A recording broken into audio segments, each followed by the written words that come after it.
Welcome to the We Know Ball podcast, episode 101.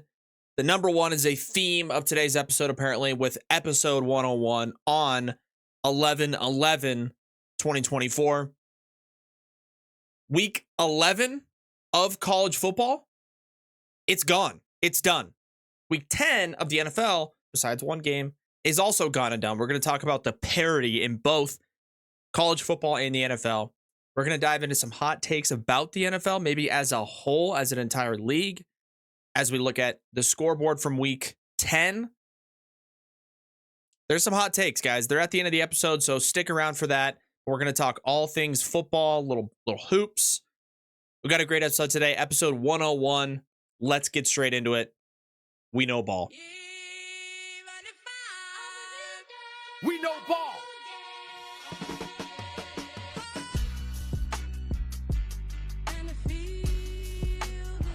First and goal. Mahomes flings it. It's there! Hardman! Jackpot! Kansas City! It's over. Time to say it again, Boston. Anything's possible. Banner number 18 has been secured. The Celtics are NBA champions. I mean, we know that we know ball around here. Hail, hail, Michigan. They are the champions of college football 2023. Start the party, Los Angeles! Your Dodgers have won the World Series! It is a UConn coronation. The Huskies make history. Back-to-back national champions. Well, we know ball, so. You heard them. We know ball, episode 101. Welcome in, everybody. Welcome. God, I'm excited for today's episode. Got so much to discuss, so much to cover. NBA, college football, NFL. Dude, football? Listen, I don't know what's going on, but football's been crazy this year. Like, devils, witchcraft, wizardry. Well, I don't want to say the devil necessarily, because that implies it's been bad. But maybe it has been bad. I don't know. We'll get into it. We'll talk football. We'll talk NFL towards the back end of today's episode. And as a quick update, we're going to try to be a little bit more regular with this show, especially during football season. 2 episodes per week. We got Monday episodes, Thursday episodes. We do have other responsibilities like job stuff and personal stuff. So we're going to get on early, and that's something I got to commit to. Get up real early before I got other obligations that I do need to be responsible for. Get up early before that on my own time and get these episodes out, man, because this is episode 101 and it's a Monday. It's Veterans Day. Next episode will be Thursday.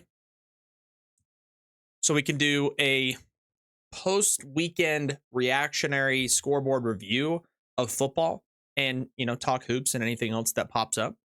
And then we can go Thursday episodes to preview the upcoming week, right? And I guess the only thing left out of that potentially is like Monday Night Football or any big games on Monday night.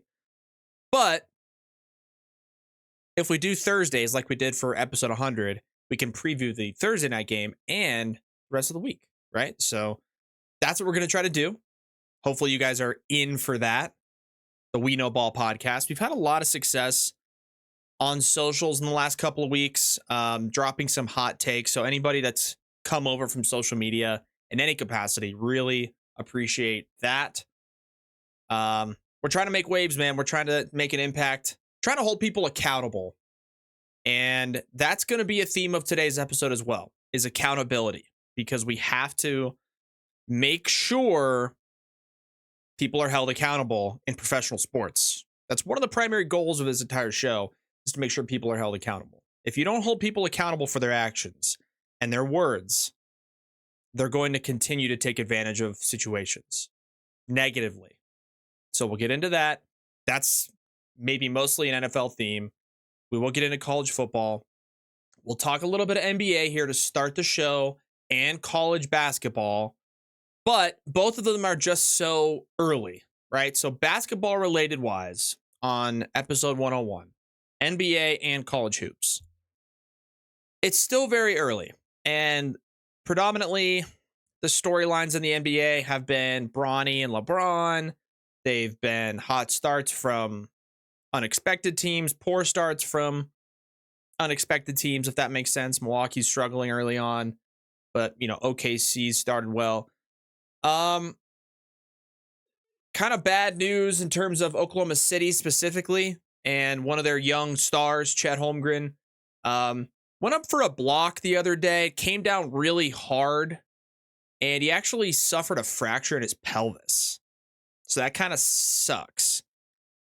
The injury is specifically listed as a right iliac wing fracture, and it's not that he's going to be back in 8 to 10 weeks. The Thunder said they're going to be providing updates as early as 8 to 10 weeks. He is expected to return this season, so that's good.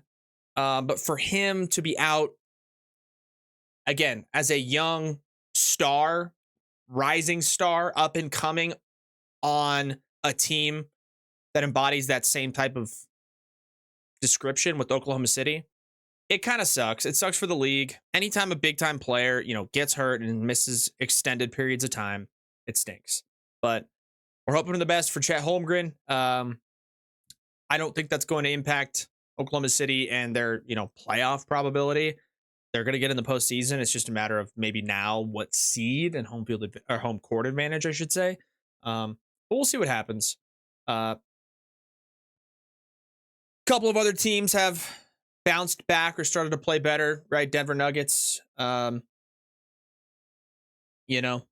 started off slow or middling, kind of treading water. Now they improved to 7-3, took down Dallas last night. Nikola Jokic dropping 37, 18, and 15 is just a joke. I mean, it's insane.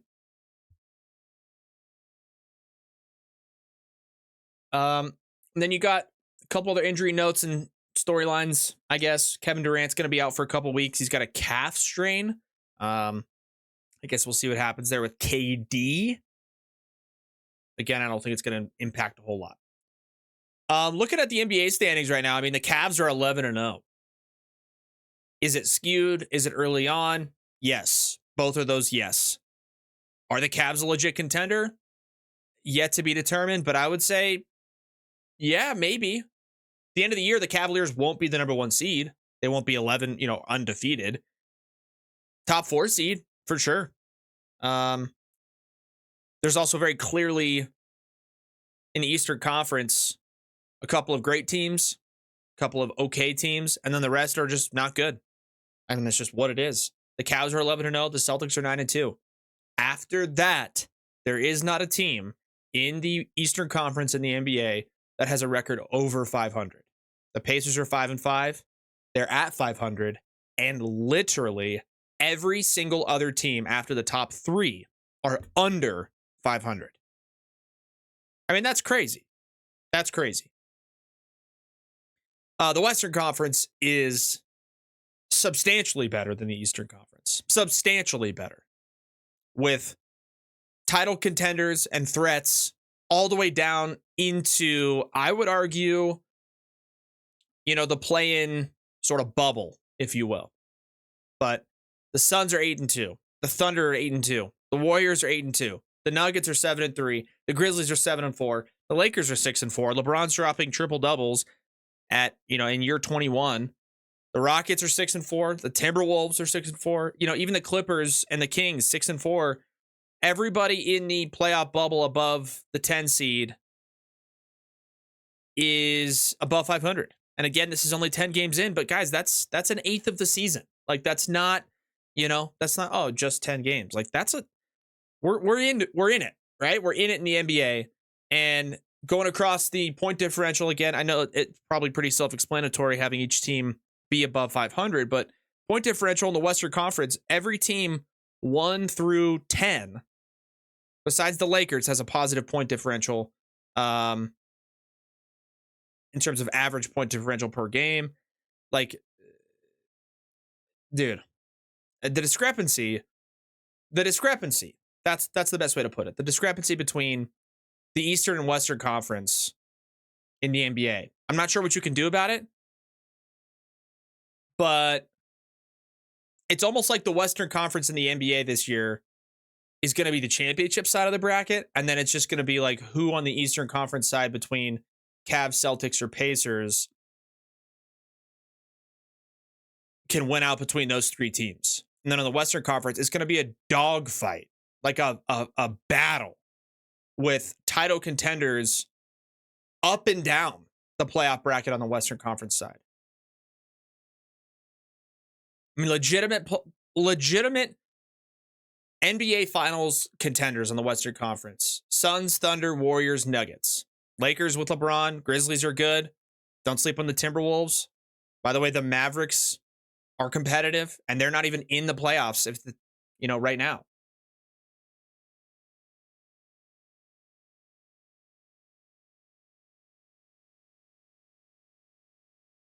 So we'll see what happens. But the Western Conference is substantially better than the Eastern Conference. And I'm not sure what the league can do about it.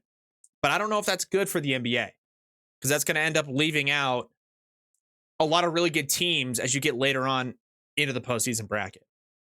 Right? And if you did let's say you put 16 teams in the postseason, there's a legitimate chance that if you rank the teams best to worst of those 16 playoff teams, and you forgot about the conferences, 16 playoff teams, you might have 9, 10, 11 from the Western Conference, because it's just so much better than the Eastern Conference. Now, I'm not going to say, oh, that's not fair to the teams in the West. Like, it is what it is, man. It is what it is.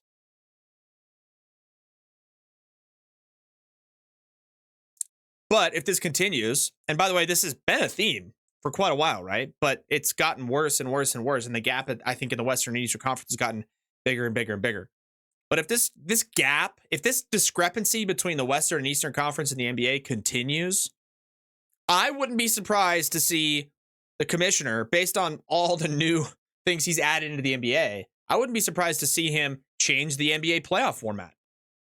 Because if you take, let's say, 16 playoff teams every year, and then separately, at the end of the year, you ranked the best teams in the NBA 1 through 30, there's a chance of the 16 playoff teams, 9, 10, 11, 12 of them come from the Western Conference in comparison to the Eastern Conference. Because then there's going to be teams in the Eastern Conference competing for playoff spots or comfortably in the postseason at or below 500. And on the Western Conference, it's just a dogfight. You have to be above 500.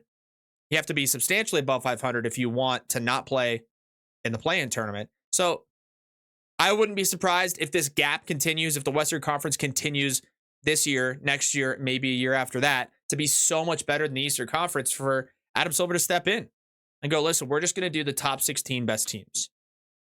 Is that fair? I don't know.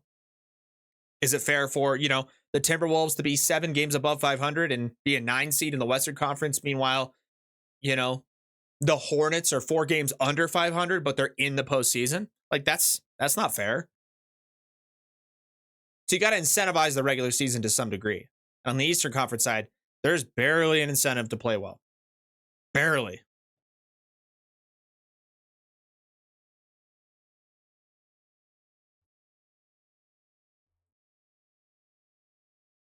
But we'll see what happens. Yeah, that's it for the NBA. Spent a little bit longer talking about it than we normally do.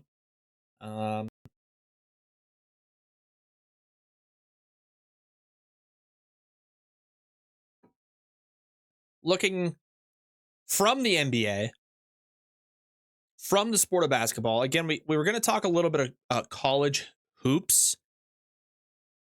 I don't know, man. It's like there's not much to talk about, right? Because if you look at, I don't know, standings or rankings, it's just so early.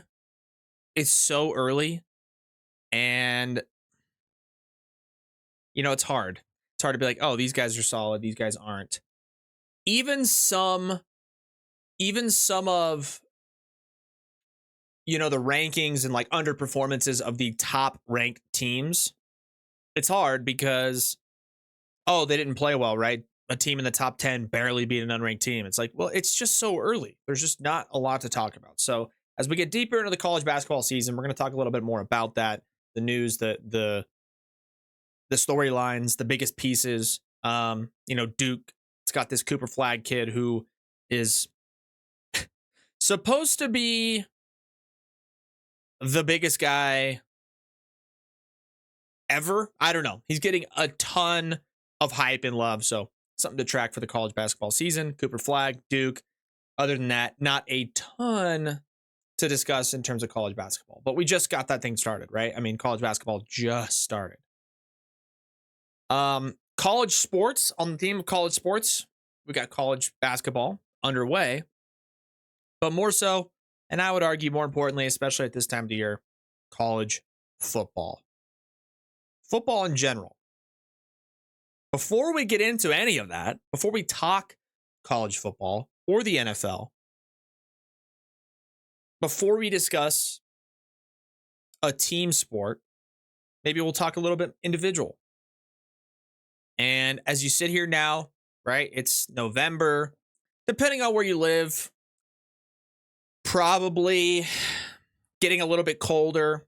Some places in the country are lucky enough to be able to be outside year-round based on the weather designation. If you're in the middle to northern part of the U.S. or in a place where it's colder and you get into November, I know for me it's been colder. Getting outside is not as easy. So these outdoor activities, not as common, not as simple to execute, especially with weather permitting.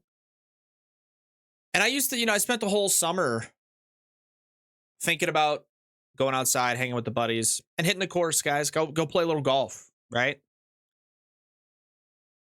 As you get into the later months, like I said, it's harder to golf, but it's kind of maybe the off season for golf. It's kind of when you retool, right? When you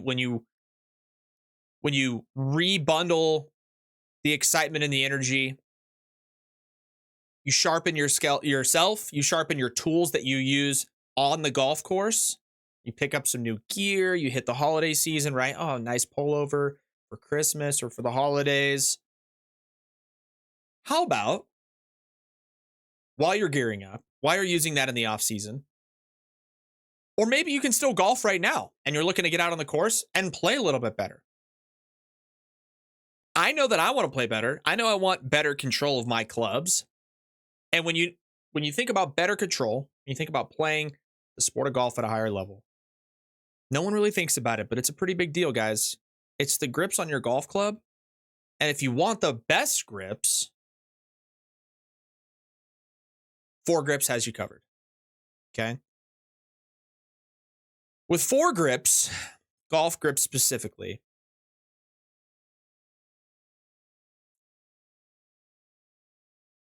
you've got a company and a group that's creating these golf grips that are designed to elevate your game. Okay? If you're a golfer looking for that perfect grip, you got your golf clubs. Like I said, you're retooling in the holiday season. Maybe you can still go out and golf. You're not playing as well as you want, man. It's the grip that is almost as important as anything else. Your swing's important and this and that. Everything's more comfortable with a better grip. Okay? It's time to stop searching for your swing. Stop searching for, what's wrong with. Just stop searching and start swinging with 4Grips, guys. Okay? 4Grips has comfort, control, and style. It's kind of the ultimate combo for golfers when you grab your club. When you've got all the clubs in your bag, you're looking for the right combination of comfort, style, and control. Grab the club out of the bag. Oh, look, it's 4Grips. Oh my gosh, that's so comfortable on my club. And perfect swing, striped. It's a pretty simple formula, guys. Okay.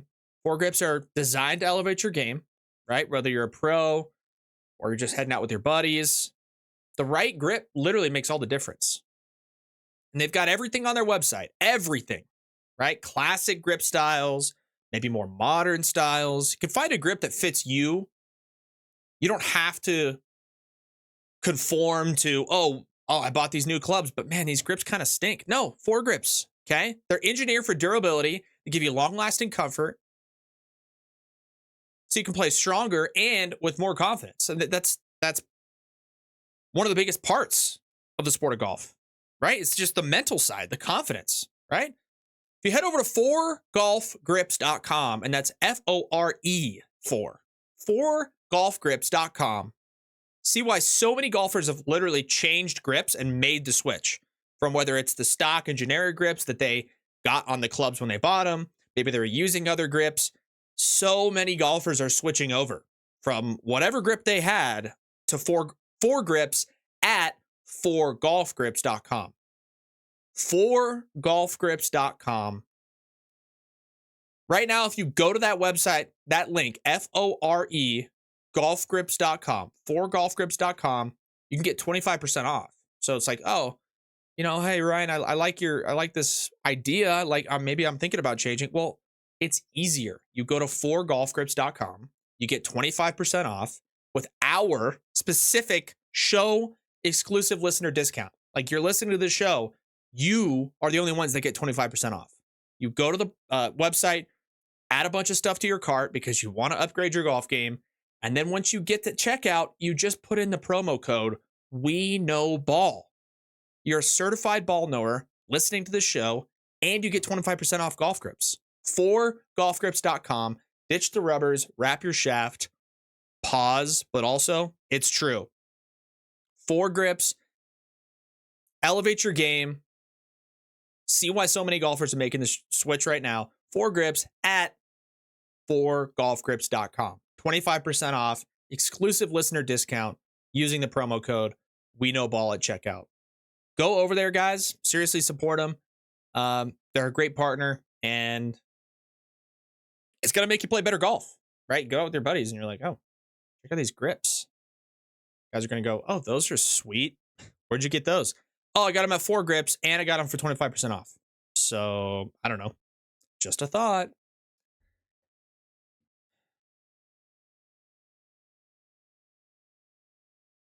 Here's an idea, too, by the way. If you want to impress your buddies, right? You go to the golf course.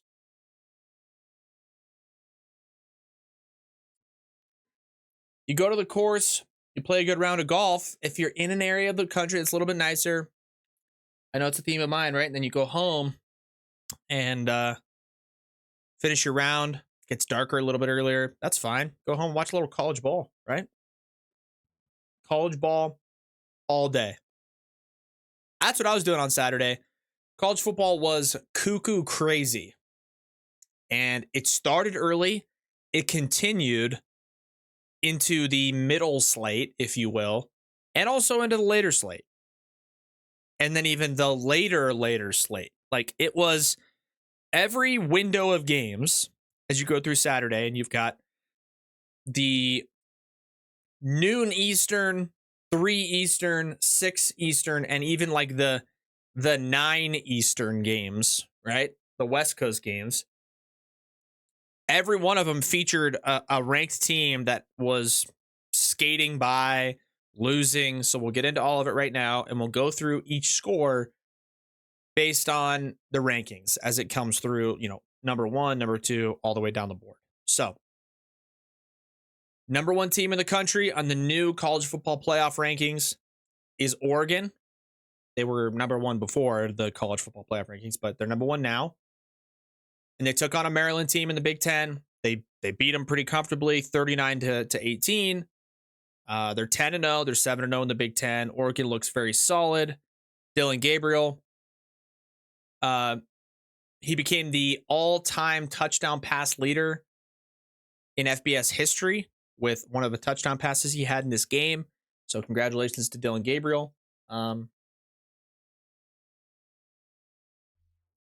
We've talked about this Oregon team and their schedule looking ahead. But realistically, they kind of have like an easy ride here to get into this Big Ten championship game and secure a number 1 or number 2 ranking. Their biggest opponent and potential challenger of the Big Ten is Indiana, who we'll get to. But both Indiana and Oregon are 7-0 and 10-0 overall. 7-0 in conference and 10-0 overall. So as it stands now, I mean, those are the 2 teams getting into the Big Ten championship.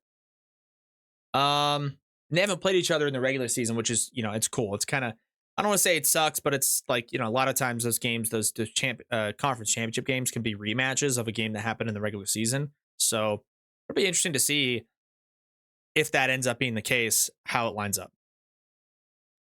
So Oregon wins as the number 1 team in the country. Number 2, Ohio State took on Purdue, beat them 45-0. Tough year for Purdue. 1-8 for Purdue, 0-6 in the Big Ten. Ohio State, number 2, they win. It's kind of why I like this new college football playoff as well. Is like, there's a chance Ohio State has, maybe they play Indiana. They play Indiana? Yeah, they play Indiana a couple weeks. So either way, guys, like there's a chance Ohio State, has 2 losses or whatever, and it's like, it's like, no, that you're not eliminated from playoff contention because you lost to, let's say, Ohio State lost to Oregon already. Oh, and then they lose to Indiana. It's like, well, that's the number 1 and 2 teams in your own conference and 2 of the top 4 teams in the country. And you lost to both of them. You have 2 losses, but previously with the 14 playoff, it's like, 2 losses, you lose. You didn't play in a conference championship game, you lose. It's like, no. Now Ohio State, maybe they lose to Indiana. Maybe they beat Indiana. I don't know. Regardless, let's say hypothetically, I'm not saying that's the case. Hypothetically, they lose to Indiana. What do they drop to? 7, 8, right? Like they're still in it. So, something to watch. But Ohio State for now, 8-1, 5-1 in the Big Ten. They beat the crap out of Purdue, 45-0. Number 3 team in the country coming into this week was Georgia. Georgia had a loss. Their one loss was to Alabama. And otherwise, they looked really good. And they'd beaten some good teams. They went down to Oxford. They took on Ole Miss, number 16 ranked Ole Miss, who was 7-2. And I think the story of this game was Ole Miss's defense. Ole Miss held Georgia to 10 points. Ole Miss scored 28 points. So Ole Miss at number 16 beat number 3 Georgia. It's a big time win for Ole Miss, a big time win for Lane Kiffin as a head coach. As much as the storyline is Georgia losing and getting their second loss of this season, I think it's more about the summary of college football as a whole. And we'll get into that maybe a little bit more. But overall, college football this season in 2024, we'll get into it in a second because I got to cover these other games and give you more, foundational reasoning as to what I'm talking about. But number 16 Ole Miss takes down number 3 Georgia. Let's go over let's just run through the scores. Right after number 3, number 4 Miami. They were 9-0 and 5-0 in the ACC coming into this game. They'd had some really tight games. They had some average-ish performances. But they go to Georgia Tech on the road in the morning-ish slate of the games, if you will, like the noon kickoff game. And Georgia Tech beats Miami. Unranked Georgia Tech beats the number 4 team in the country, Miami, 28-23. So you've got the number 3 team losing in Georgia, the number 4 team losing in Miami. That's 2 of the top 4. It's half the top 4. I mean, that's a crazy thing to have in one single weekend of college football. Number 5 was Texas. Longhorns hosted Florida and beat them 49-17. Number 6 was Penn State, who took on a Washington team at home and beat them 35-6. Number 7, Tennessee, played against Mississippi State and beat them 33-14. And then number 8, Indiana. Right, so Indiana came into this game 9-0 and 6-0 in the Big Ten. They hosted Michigan. They beat Michigan 20-15. They didn't play like incredibly flashy and outstanding offensive football, but they did enough on defense to limit the damage from Michigan and score more points than them, which ultimately that's all that matters in the game. So Indiana beats Michigan 20-15. They are 10-0 and they're 7-0 in the Big Ten. Indiana is 10-0. That's crazy. Number 9, BYU. Stayed in Utah, but went to Utah, the University of Utah, Technically, a road game, if you will. But a rivalry game nonetheless. And BYU wins on a last-second walk-off field goal to take down Utah 22-21. BYU is undefeated, 9-0 and 6-0 in the Big 12. So good for BYU. They really did not play great. They skated by, but they got the job done. And they are undefeated. Number 10, Notre Dame played Florida State, beat them 52-3. Number 12, Boise State played Nevada, beat them 28-21. And then, let's see. The college football, the rankings, if you will. Number 13, let's see. I guess they don't have the coaches poll. Or they've got the AP poll here. Okay, so SMU didn't play. Texas A&M didn't play. 13. 11.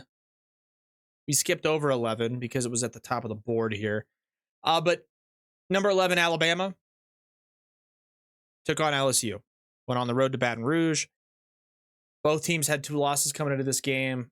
Pretty much a college football playoff elimination game, right? Or contention elimination game. Whoever loses this game has 3 losses. And at this point, 3 losses is probably not getting you in the playoff. LSU, if they were to beat Alabama, they'd probably leapfrog them. And Alabama was at number 11, right? And if Alabama were to lose at 11, they're not going to be in the top 12. Now, Alabama gets the win over LSU, 42-13. Jalen Milroe, 12 carries, 185 yards, and 4 touchdowns. That's the quarterback, Jalen Milroe, with 12 rushes for 185 yards and 4 rushing touchdowns. He's a dynamic ball carrier. He's got explosive acceleration and speed.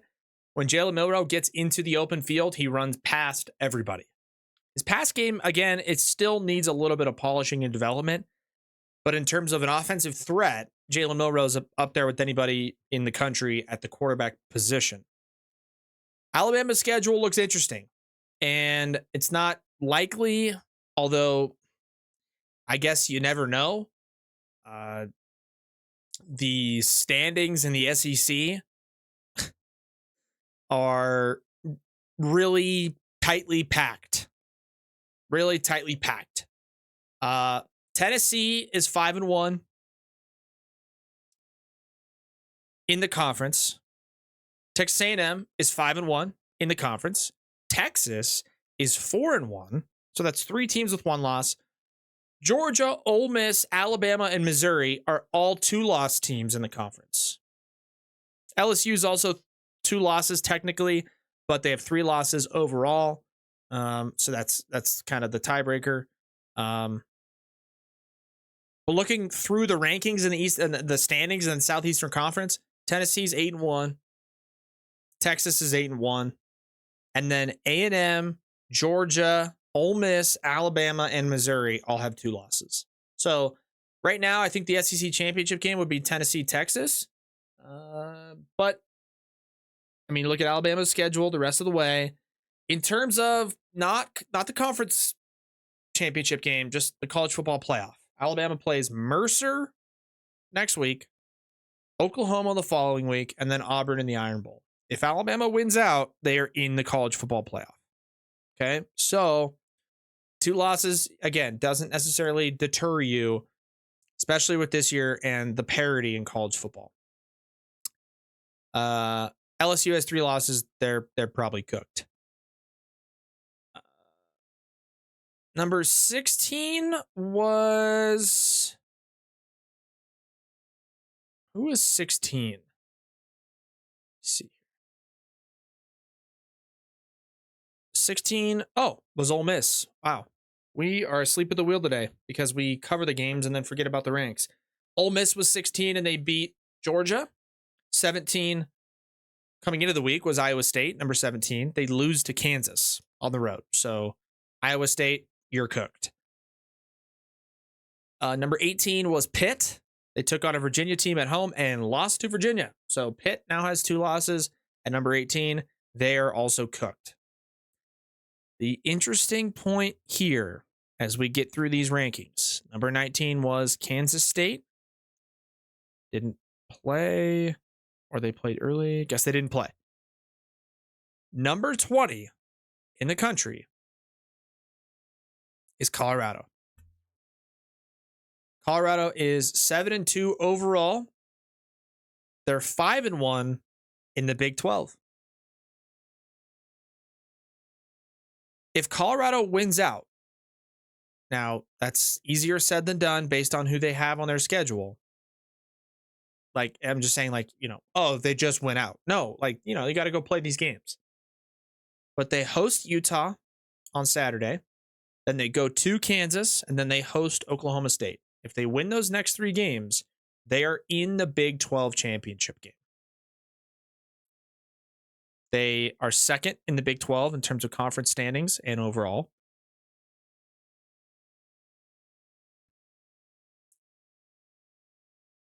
The question is, as Colorado runs through the Big 12 and potentially gets into the Big 12 championship game,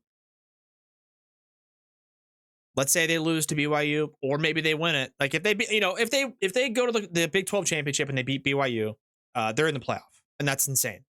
If they go to the Big 12 championship and they lose to an undefeated BYU team, are they still in the top 12? I guess it kind of depends, right? How they perform and what they look like. But right now, I mean, pretty crazy. Colorado's at number 20. They beat Texas Tech. They're 7-2. They're 5-1 in the Big 12. Bunch of teams in front of them lost this week. There's a chance they're already up to 14, 15, somewhere in there.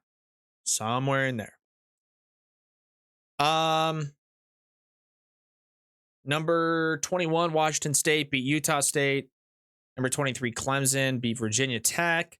Number 24, Missouri beat Oklahoma 30-23. And then number 25, Army beat North Texas 14-3. Army is 9-0 and 7-0 in the American Conference, American Athletic Conference. I don't think that's a playoff consideration, but you never know. You never, ever know. So I put this out on my Twitter on Saturday after Georgia lost to Ole Miss.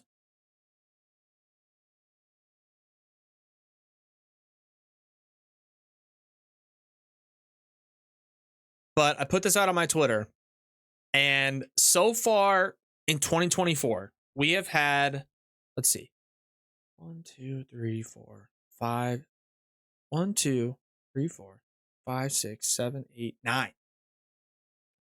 In 2024, we've had 9 different teams lose in the top 5. Maybe not different. I'll rephrase. In college football 2024, teams ranked in the top 5 have lost 9 times just this season. Georgia's done it twice. They've been in the top 5 and lost 2 different times. Georgia's also beaten a top 5 team when they went to Texas, who was ranked 1, and beat them. Outside of that, Notre Dame at number 5 lost in week 2.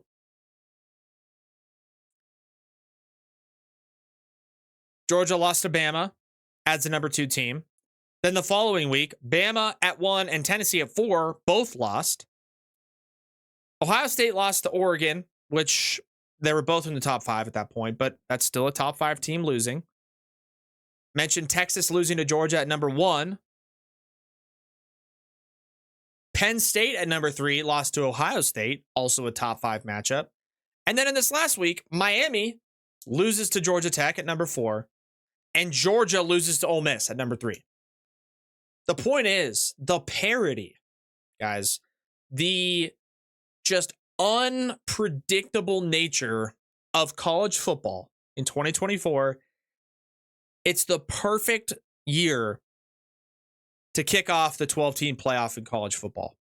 Because as it turns out, the amount of unpredictability and the amount of very good teams in contention in 2024 that have had to play against each other in one way or another, in previous years, it would have eliminated these teams from playoff contention. Georgia's got 2 losses. Oh, they're done. Alabama got 2 losses. Oh, no, they're done. This year, no. They've all played against each other. Alabama beat Georgia. Georgia beat Texas. But Ole Miss beat Georgia. Okay, great. Perfect. Thumbs up. Put them all in. Now you have the luxury to do that. Put them all in the college football playoff. Let them duke it out and find who the actual best team is. Same can be said for the Big Ten. You've got Oregon, Ohio State, even Indiana.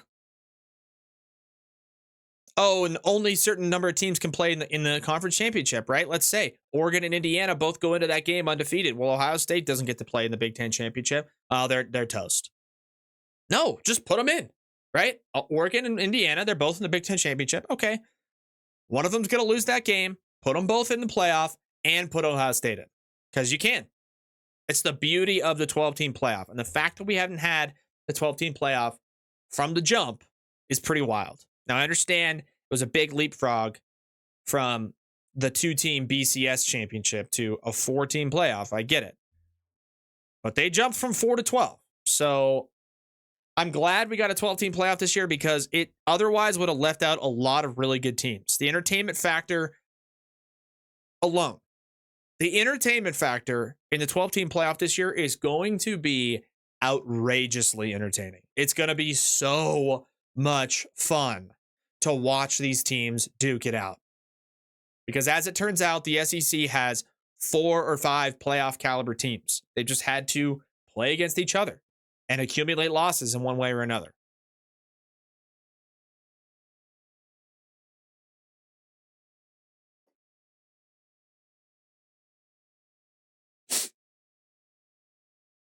And as it turns out, it kind of stinks. I understand for the rest of the country a little bit, but it's kind of how it should be.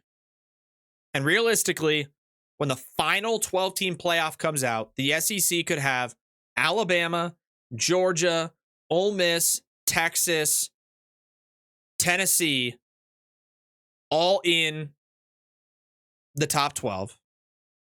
The Big Ten could have Oregon, Ohio State, Penn State, Indiana.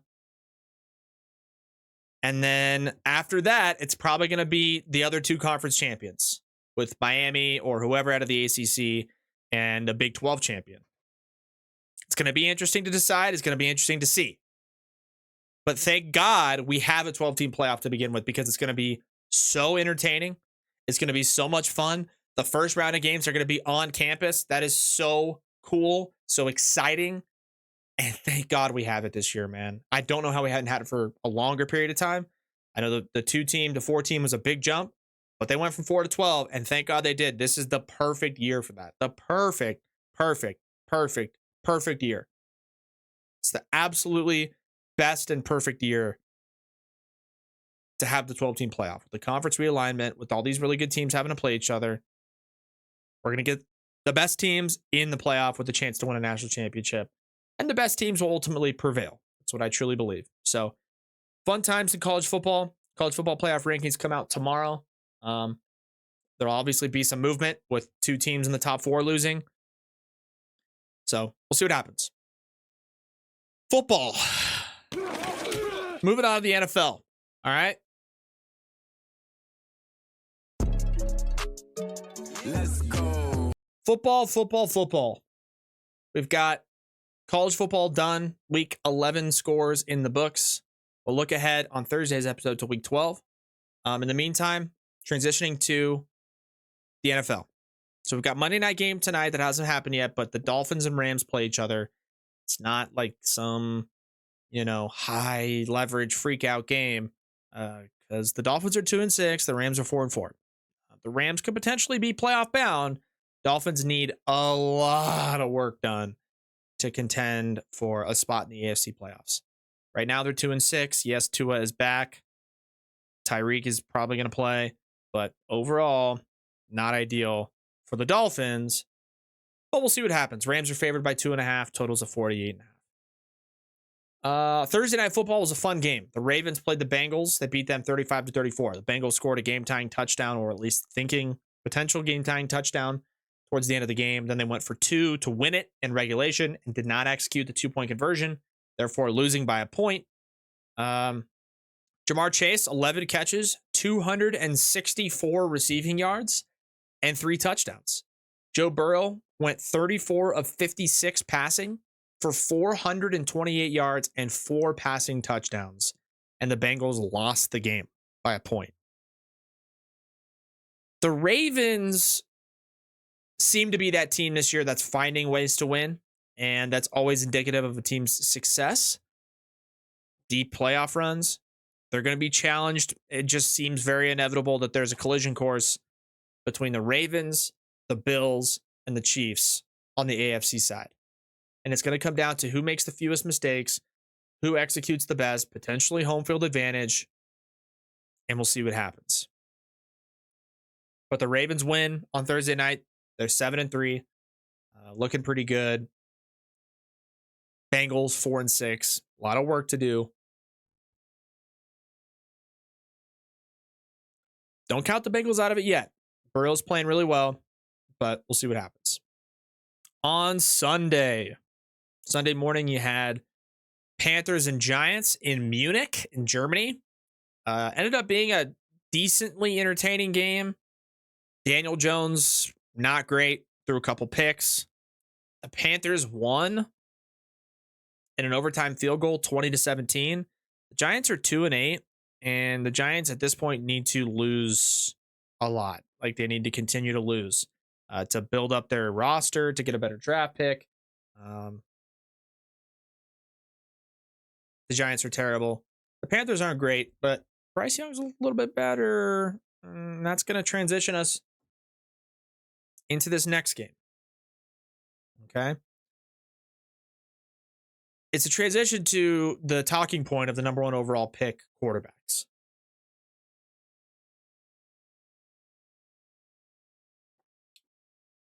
So Bryce Young wins in Munich. Then immediately following that game, into the early slate of games on Sunday. Had the Patriots, rather, not the Panthers, but the Panthers are relevant. Panthers win in Munich. Early slate starts. Patriots go to Chicago, play the Bears. Bears score 3 points. Patriots win 19-3.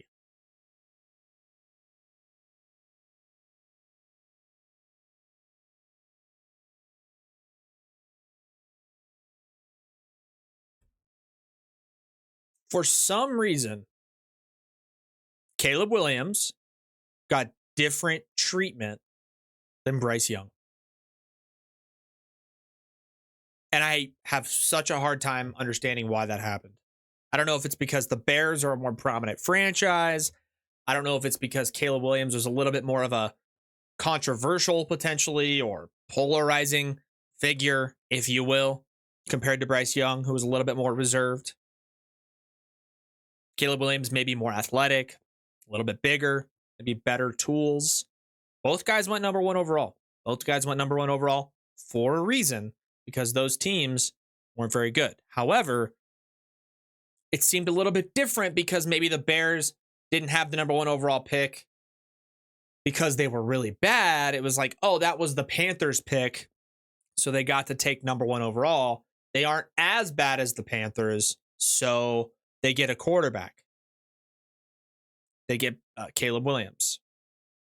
But somehow, some point along the way, Caleb Williams was held to a different standard than Bryce Young. Both were number 1 overall picks. Both guys won the Heisman in their sophomore season. Then their junior year, a couple of different things happened. Team around them wasn't quite the same. Didn't, but ultimately went number 1 overall. The other issue in comparison for Bryce Young, maybe compared to Caleb, was that Bryce went 1, CJ Stroud went 2, and everybody had a direct juxtaposition and comparison, combined with no success for Bryce in Carolina and instant success for CJ Stroud in Houston. And all of a sudden, everyone jumped to the conclusion and said, oh, Brutal pick from the Panthers. Bryce Young is busted. He's done. His career is over. CJ Stroud is literally the Messiah. The Panthers blew it again. Bryce Young's terrible. CJ Stroud is good. And with the Bears and Caleb Williams and that quarterback draft class the following year, there's not really the same comparison. Not really the same juxtaposition. Caleb went 1. After that, I guess you got Jaden Daniels. Actually, you know what? I'm going to just start this whole thing over. No. I'm going to change my take here. But the take still holds in terms of different standards. It's the same take. I'm not changing everything. It's a different point that I'm going to be making. The take holds steady. That at some point, for some reason, Caleb Williams was held to a different standard than Bryce Young. It started when Bryce Young went first, CJ Stroud went second. In the same draft, the two different teams. Bryce Young and the Panthers had no success to a horrendously mismanaged franchise with terrible coaching. Terrible situation for Bryce Young. He goes in, doesn't play well, team doesn't do well. And then the second overall pick in CJ Stroud, instant success, goes to the postseason, both in their first year. Bryce Young, washed, bust. CJ Stroud, second coming. And immediately Bryce Young was just discredited. Everything he ever accomplished, discredited. He stinks. Washed, bad player, bad decision maker, even though he won the Heisman and went to a national championship game. Then literally the next year, Caleb Williams goes 1. Jaden Daniels goes 2. It's almost this identical situation. One guy goes first overall to a mismanaged organization that claimed to be improving around their first overall quarterback and never addressed the real issues. Meanwhile, the second overall quarterback goes to a semi-dysfunctional franchise that's scuffled, but also has had success in the past and just needed that dynamic, athletic quarterback to really advance them to the next level. With, by the way, a new head coach that's competent and capable, with Dan Quinn in Washington and DeMeco Ryans in Houston, and it's instant success for that quarterback. Jaden Daniels, instant success in Washington. CJ Stroud, instant success in Houston. Both went number 2 overall. Caleb Williams goes to Chicago, number 1 overall. Bryce Young goes to Carolina, number 1 overall. But somehow, some way, during this process, Caleb Williams was held to a different standard than Bryce Young. With Caleb Williams and the Bears being brutal. I know they have 4 wins, but they're terrible. Anyone with the brain and eyes can see. They are horrendous. There is nothing there on the offensive side of the ball for Chicago. But Caleb's not held to the same standard as Bryce Young. He's not. It's unfair to Bryce Young. It's hypocritical to everybody who discredited Bryce Young and continues to discredit him. Somehow it's not Caleb's fault. Somehow in Chicago, it's head coaching, it's ownership, it's pass protection, it's play calling. But down in Carolina, Bryce Young's washed. Bryce Young's terrible. Bryce Young is already a bust. He's getting benched 2 weeks into his sophomore season. But for Caleb Williams, it's, oh, no, he was the first pick. He's a dynamic athlete. He's a Heisman Trophy winner. He's a first overall pick, but he's not the problem. We know he's good. It's the team around him. Wait, but didn't Bryce Young win a Heisman Trophy in college and played at Alabama in one of the most prestigious programs of all time and put up insane numbers? No, it's different. Bryce Young went to Carolina, probably the most dysfunctional franchise in the NFL, and then that CJ Stroud went to Houston and he went to the playoffs. So Bryce Young's a wash, bust. CJ Stroud is an MVP candidate. This year, it's, Jaden Daniels is really good. The Commanders are better with him, but in Chicago, it's not Caleb Williams' fault. Okay, which one is it then? Which one is it? I've heard more criticism about Caleb as the Bears have gotten worse this year. but it's nowhere near the same level that people are judging Bryce Young at. It's nowhere near the same. And it's unfair to Bryce Young. Or it's fair treatment for Bryce Young, and you can say he's a bust all you want, but I need the same energy for Caleb. You have to pick a side when you're judging these first overall quarterbacks. Figure out which one is the right take. Figure out which one is the proper way.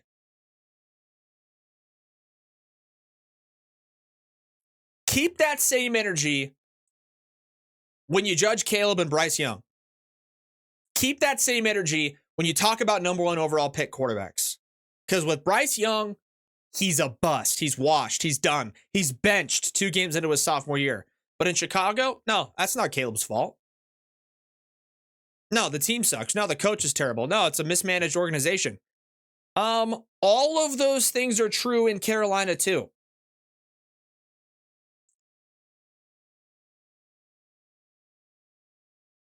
So keep the same energy for both guys. Don't be a hypocrite. Which one is it? It has to be one or the other. It's either Bryce Young is terrible, he's a bust, he's not a great quarterback, and that's true. But that also needs to be true for Caleb Williams.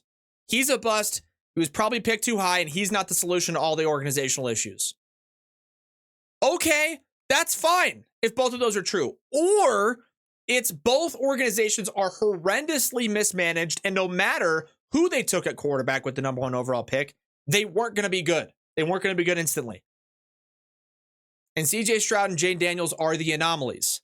It's not Bryce Young's fault. It's not Caleb Williams' fault. Both the organizations are terrible, but you have to pick one. It's either the organization and the quarterbacks need to be given a little bit of a break because the teams are an absolute joke, which is what I stand on. Or you have to call Bryce Young a bust and you have to call Caleb Williams a bust. It's either both or it's neither. You have to pick a side on this argument. But you can't discredit Bryce Young and say he's washed and deserved to be benched and he's a bust. And meanwhile, in Chicago, give Caleb all the benefits and all the breaks and say, well, that team's just mismanaged. He has no time to throw. And the Bears are terrible. No, it's got to pick a side. You have to pick a side. Otherwise, you don't know ball. And I think the correct side is that both organizations are horrendously mismanaged. The organizational approach from the Bears and everything I've heard from Bears fans is the ownership is terrible, the general manager and the moves they make have not been good, and the head coaching situation and the play calling is a disaster. Disaster. That's what I've heard in Chicago. Newsflash, every single one of those things applied to the Panthers in Bryce Young's first season. In fact, Bryce Young had his coach fired halfway through his first season. Oh yeah, that'll be fun. That's indicative of success. Like, give me a break, dude. I think both organizations are horrendously mismanaged in Carolina and Chicago. So to put almost any blame on Bryce Young in Carolina or even Caleb in Chicago, it's pretty unfair. And you don't know ball if you're just going to blame quarterbacks. Bears fans coming out, Caleb Williams sucks. This dude's washed. Dude, he's getting roasted. Every time he drops back to throw, he's getting destroyed. He has no time to throw. Nobody is open. Nobody's open because the play calling's terrible. The pass protection and the coaching of those pass protectors is horrendous. And the same thing can be said in Carolina. It is neither of these guys' fault. Both Caleb and Bryce Young won Heisman trophies in college football. They were both, respectively, the best players in all of college football. But then they go to the NFL and they don't have instant success. But one guy gets treated like it's his fault and the other guy in Chicago gets told, well, the team sucks and it's a mismanaged organization. I need the same energy for Bryce Young that we're getting now with Caleb Williams. That's what I'm asking for. Bryce Young's a bust. He's washed. Carolina stinks. Look at his decision making. Plus, Bryce went 1, Stroud went 2, and Stroud's so much better. So Bryce is washed. No, this year it's different. Jaden Daniels is really good, and Washington, and he was a number 2 pick behind Caleb Williams, but Caleb in Chicago, terrible supporting cast, terrible coach, mismanaged organization. Why? Why is Caleb getting the benefit of the doubt? Bryce Young is getting thrown to the wolves. You have to pick a side on that. It's either the quarterback's fault for the team not being good, or the organization did not do enough around that quarterback to lead them to success. A quarterback literally cannot do everything by himself. He just can't, especially when they're medium to undersized, like Caleb and like Bryce Young. When you're medium to undersized, you need to be protected in the pocket. And you need to have receivers to feed the ball to, receivers that are pretty open, weapons on the offensive side of the ball. Bears kind of have some weapons, but let's be honest, it's an okay DJ Moore, and it's a back end of his career Keenan Allen. And then what? A DeAndre Swift that was discarded by previous teams. And no protection, no time.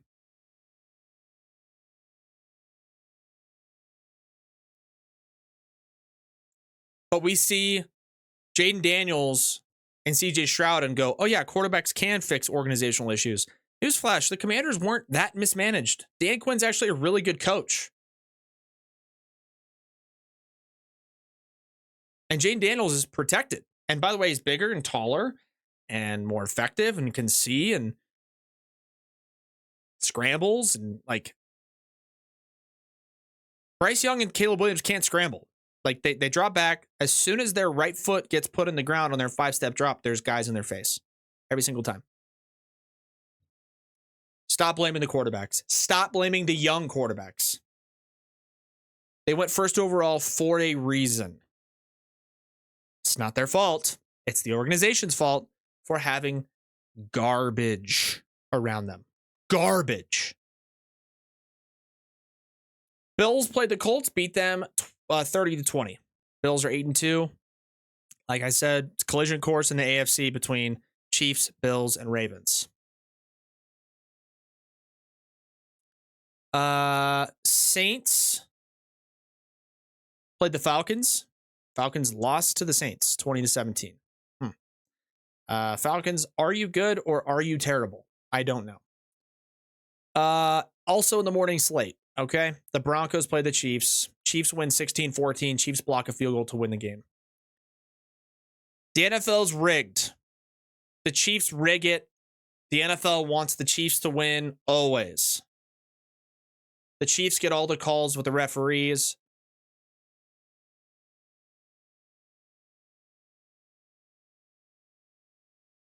Patrick Mahomes is lucky. It's all things you hear. It's all things you hear every time the Chiefs win. Every time the Chiefs pull off what seems to be an unlikely victory, or they come from behind, or they get a questionable penalty.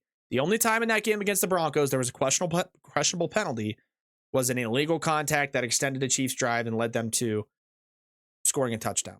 I have no problem with penalties being called. My only gripe is that the broadcast and whoever's in charge of putting the game out, whether it's Fox or CBS, not showing us the proper angle to allow us as fans to make the call, the judgment call that was made on the field and potentially changes a game. I don't mind there being penalties. I just want to see the call.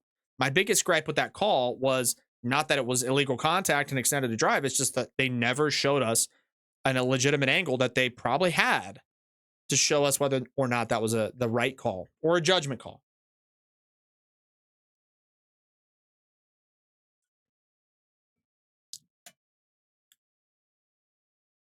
There was one call in the Chiefs-Broncos game that was questionable that I had a gripe with. But otherwise, you want to know why the Chiefs always win? You want to know why the Chiefs never lose football games? And they can continue to win with Patrick Mahomes putting up middle-of-the-pack quarterback stats?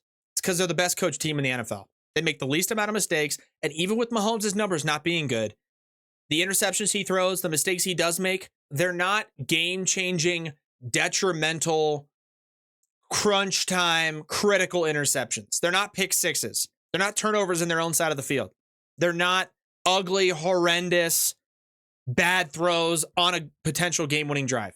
Take care of the ball. Take the yards when you have them.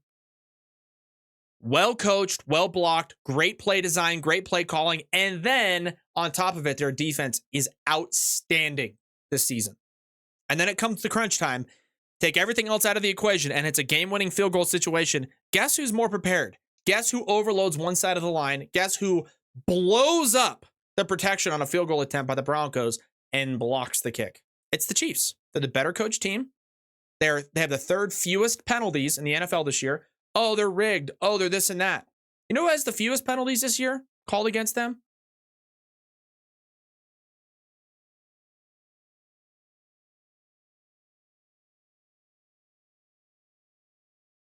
I'm double checking. I didn't mean to leave you hanging there, but I'm double checking.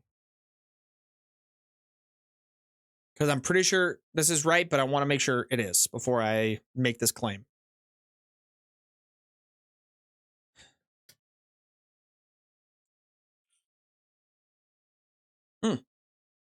Oh, that's right. It's the Bengals. So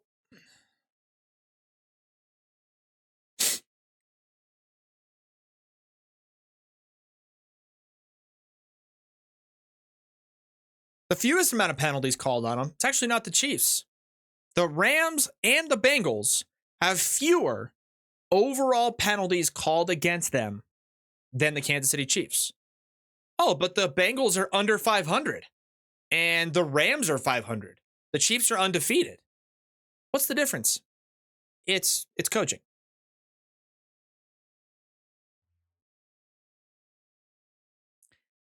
What I don't want to hear anymore is excuses.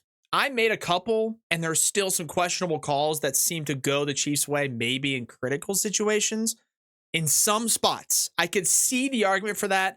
And my biggest gripe isn't necessarily the penalties. It's that literally the TV broadcasts don't show the fans, the public, what the actual call was to let us make a judgment. There was a critical illegal contact call in that game against the Broncos that nobody ever seen a legitimate angle for.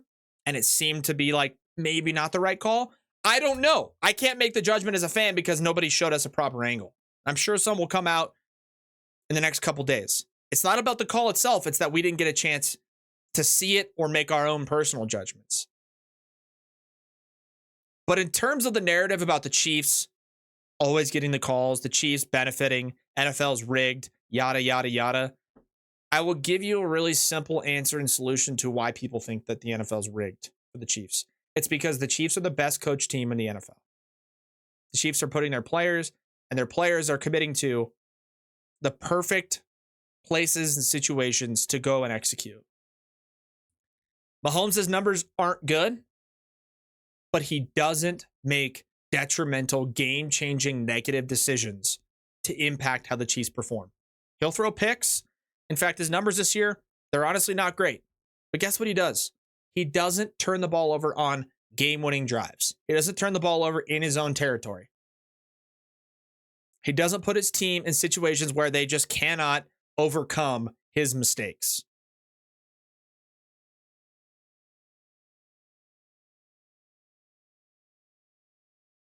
Oh, the Chiefs and the NFL's rigged. They barely won again. Oh, okay. So then right before halftime, when the Broncos had the ball and were going down the field, picked up a chunk and lined up to spike it, Courtland Sutton lined up offside on offense, pushed him back 5 yards. The next play, Bo Nix drops back, hits Courtland Sutton on a pass, 12, 13 yards down the field in the hands. Courtland Sutton dropped the ball. He dropped the football, and the Broncos could not attempt a legitimate field goal at the end of half. Will Lutz lined up for it, kicked it. It was 3 yards short. If Sutton doesn't line up offside or drop the ball at the end of the half, that's 3 more points. Broncos win the game. They don't even need the end of the game field goal. They don't need it.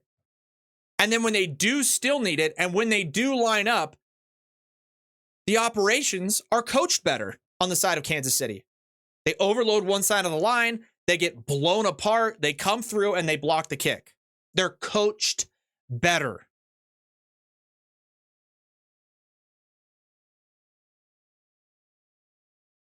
And people act like the Chiefs get all the calls and they have nothing called against them, yeah, they have the third fewest penalties in the NFL, but that's called coaching. That's called teaching your guys the technique on the offensive line to not have a ton of offensive holdings. They have the third fewest false starts of any team in the NFL. So they're on the same page in terms of the offensive cadence and snap count. And then on defense, Steve Spagnuolo is probably the best defensive coordinator in the NFL at this point. Got his guys in the right spots, in the right situations, constantly bringing pressure, constantly having a perfect defensive game plan to limit the other team and do just enough to have Mahomes do just enough and then go out and win games. They had the third fewest penalties against them in the NFL. Oh my gosh, they're rigged. You know the two teams that have fewer penalties? The Rams and the Bengals. Why are the Bengals 4-6? Why are the Rams 500? But the Chiefs have the third fewest and they're 9-0. Because when push comes to shove, when it comes down to crunch time, when it comes down to executing in critical moments, the Chiefs do that better than anybody else. They're coached better than anybody else. The coaches put the players in the best situation to succeed consistently and repeatedly, and then the players go out and execute it. It's a simple solution, simple strategy. There's a handful of penalties with the Chiefs. I can understand the frustration. I am one of those people. And I'm not frustrated about the penalties itself. Frankly, my biggest gripe against the Broncos was an illegal contact penalty that the fans at home from the broadcast didn't get a good look at, didn't get a good angle shown to them. I'm not on the field. I'm not one of the referees, so my opinion doesn't matter at that moment. But I just want to see what the call was. It's not about the illegal contact penalty, in my judgment. They never showed us a proper angle. They never gave us an opportunity to see the penalty and say, okay, I feel better about it. And I'm sure those angles will come out in the next few days after that game's over. Still haven't seen a good enough angle of that penalty. But that's not the point. The point is, Courtland Sutton lined up offsides on the last drive before halftime on a spike. He lined up offsides. Look at the football and line up. And then on the next play, after Sutton pushed him back 5 yards and pretty much out of field goal range, he gets open down the field and drops a pass from Bo Nix on a 15-yard chunk play that would have put them comfortably in field goal range, and they ended the game field goal that got blocked wouldn't have even been necessary. If the score would have held exactly the same, it's 17-16 Broncos because Will Lutz is comfortably in his field goal range. But instead, Sutton lines up offsides, pushes him back 5 yards, then drops a pass. On the very next play, Lutz still attempts the field goal. Guess what? He's 5 yards short. It's operations. It's attention to detail. It's coaching. You know who doesn't line up offsides on spikes? The Chiefs. You know who has the third fewest false starts in the NFL on the offensive line? The Chiefs. A false start penalty is not a judgment call. It's not. You can see it clear as day. And even some people say, no, the Chiefs guys, the guards on, or the people say the Chiefs tackles on the sides of the offensive line, they jump. No, they come off the ball right when the ball is snapped. You know why? Because they're coached better. Because they're prepared. Because they know what they're doing. They practice that.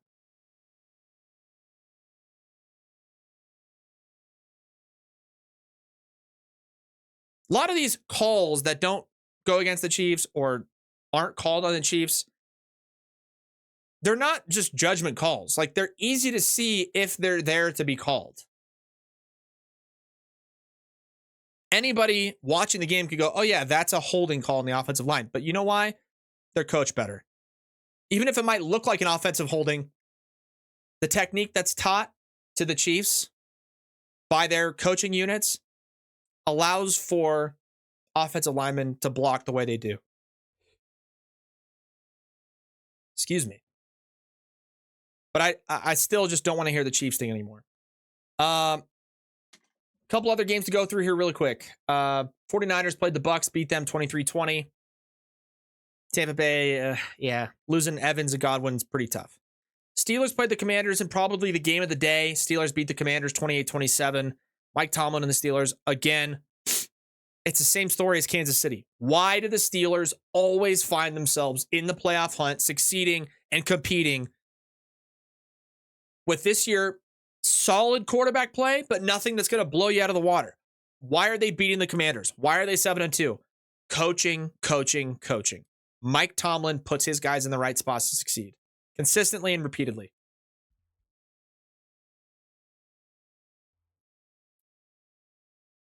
Lastly here, Vikings played the Jags, beat them 12-7 in an absolute snooze fest.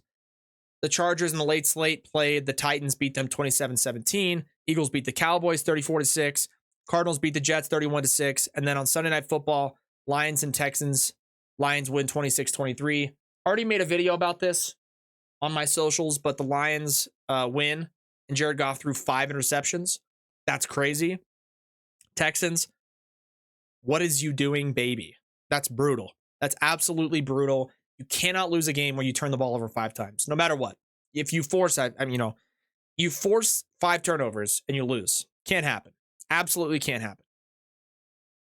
But that's it, guys. Dolphins Rams tonight. Hopefully you guys enjoyed today's episode.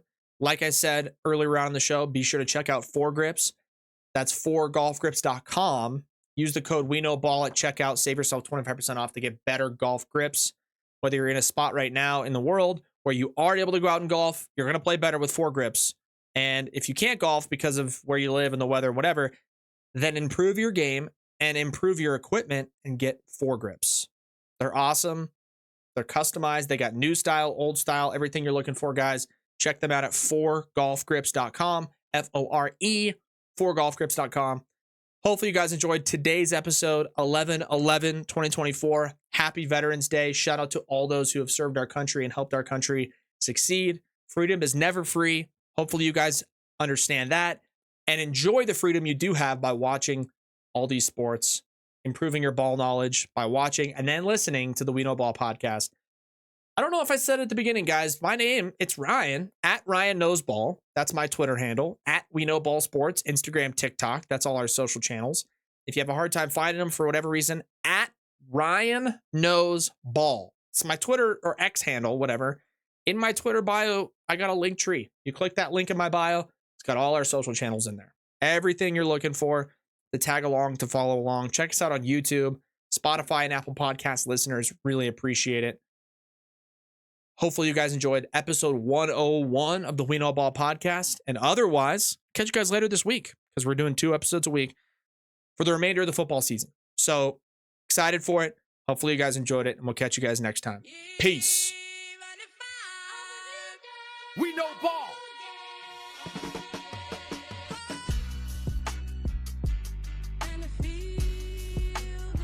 First and goal. Mahomes flings it. It's there! Hardman! Jackpot! Kansas City! It's over. Time to say it again, Boston. Anything's possible. Banner number 18 has been secured. The Celtics are NBA champions. I mean, we know that we know ball around here. Hail, hail, Michigan. They are the champions of college football 2023. Start the party, Los Angeles! Your Dodgers have won the World Series! It is a UConn coronation. The Huskies make history. Back-to-back national champions. Well, we know ball, so